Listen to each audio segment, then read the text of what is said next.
السلام علیکم۔ کہانی کو آخر تک پورا سنیے گا اور اگر آپ چینل پر نئے ہیں تو سبسکرائب ضرور کیجیے گا۔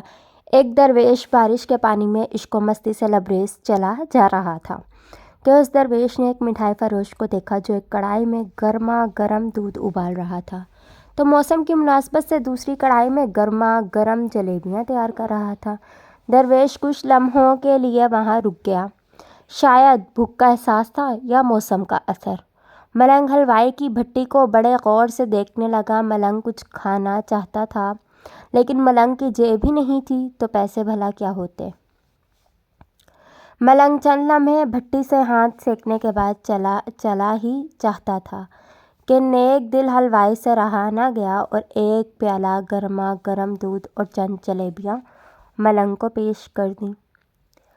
ملنگ نے گرما گرم جلیبیاں گرما گرم دودھ کے ساتھ نوش کیں اور پھر ہاتھوں کو اوپر کی جانب اٹھا کر حلوائی کو دعا دیتا ہوا آگے چل دیا۔ ملنگ کا پیٹ بھر چکا تھا، دنیا کے غموں سے بے پرواہ وہ پھر ایک نئے جوش سے بارش کے گدلے پانی کے چھینٹے اڑاتا چلا جا رہا تھا۔ وہ اس بات سے بے خبر تھا کہ ایک نوجوان لڑکی لڑکا بھی بارش کے پانی سے بچتے بچاتے اس کے پیچھے چلے آ رہے ہیں۔ ایک دم سے اس ملنگ نے بارش کے گدلے پانی میں اس زور سے لات رسید کی کہ پانی اڑتا ہوا سیدھا پیچھے آنے والی نوجوان لڑکی کے کپڑوں کو بھگو گیا۔ اس نازنین کا قیمتی لباس کیچڑ سے لت پت ہو گیا۔ اس کے ساتھی نوجوان سے یہ بات برداشت نہیں ہوئی، لہٰذا وہ آستین چڑھا کر آگے بڑھا اور اس درویش کو گریبان سے پکڑ کر کہنے لگا، کیا اندھا ہے؟ تجھے نظر نہیں آتا؟ تیری حرکت کی وجہ سے میری محبوبہ کے کپڑے گیلے ہو چکے ہیں اور کیچڑ سے بھر چکے ہیں۔ درویش ہکا بکا سا کھڑا تھا جبکہ اس نوجوان کو مجذوب کا خاموش رہنا گراں گزر رہا تھا۔ عورت نے آگے بڑھ کر نوجوان کے ہاتھوں سے درویش کو چھڑوانا بھی چاہا لیکن نوجوان کی آنکھوں سے نکلتی نفرت کی چنگاری دیکھ کر وہ بھی دوبارہ پیچھے کھسکنے پر مجبور ہو گئی۔ راہ چلتے راہگیر بھی بے حسی سے یہ تمام منظر دیکھ رہے تھے لیکن نوجوان کے غصے کو دیکھ کر کسی میں ہمت نہ ہوئی کہ اسے روک پاتے اور بالآخر طاقت کے نشے سے چور اس نوجوان کے ایک زوردار تھپڑ ملنگ کے چہرے پر جڑ دیا۔ بوڑھا درویش تھپڑ کی تاب نہ لا سکا اور لڑکھڑاتا ہوا کیچڑ میں جا پڑا۔ نوجوان نے جب ملنگ کو نیچے گرتا دیکھا تو مسکراتے ہوئے وہاں سے چل دیا۔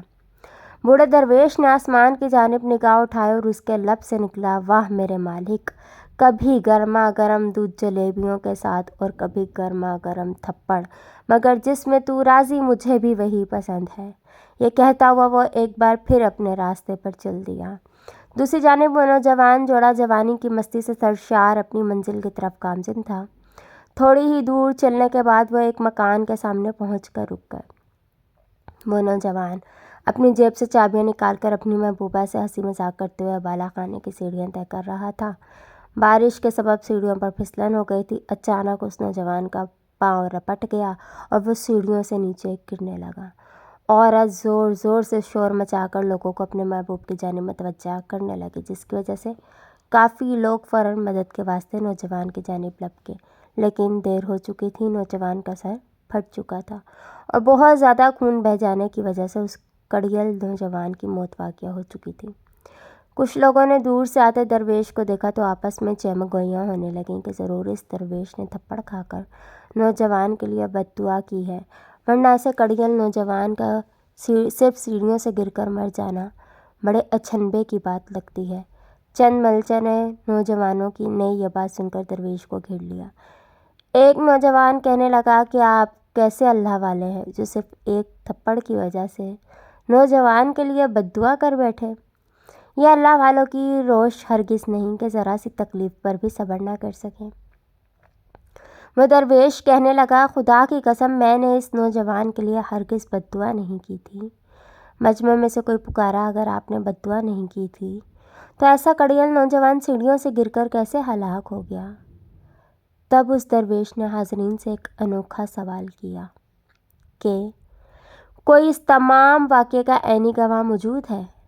ایک نوجوان نے آگے بڑھ کر کہا، ہاں، میں اس تمام واقعے کا عینی گواہ ہوں۔ ملنگ نے اگلا سوال کیا، میرے قدموں سے جو کیچڑ اچھلی تھی کیا اس نے اس نوجوان کے کپڑوں کو داغدار کیا تھا؟ وہی نوجوان بولا کہ نہیں، لیکن عورت کے کپڑے ضرور خراب ہوئے تھے۔ درویش نے نوجوان کی باہوں کو تھامتے ہوئے پوچھا، پھر اس نوجوان نے مجھے کیوں مارا؟ نوجوان کہنے لگا، کیونکہ وہ نوجوان اس عورت کا محبوب تھا اور اس سے یہ برداشت نہیں ہوا کہ کوئی اس کے محبوب کے کپڑوں کو گندا کرے، اس لیے اپنی معشوقہ کی جانب سے اس نوجوان نے آپ کو مارا۔ نوجوان کی بات سن کر درویش نے ایک نعرہ مستانہ بلند کیا اور یہ کہتا ہوا وہاں سے رخصت ہو گیا، بس خدا کی قسم میں نے بددعا ہرگز نہیں کی تھی، لیکن کوئی ہے جو مجھ سے محبت رکھتا ہے اور وہ اتنا طاقتور ہے کہ دنیا کا بڑے سے بڑا بادشاہ بھی اس کے جبروت سے گھبراتا ہے۔ اللہ حافظ۔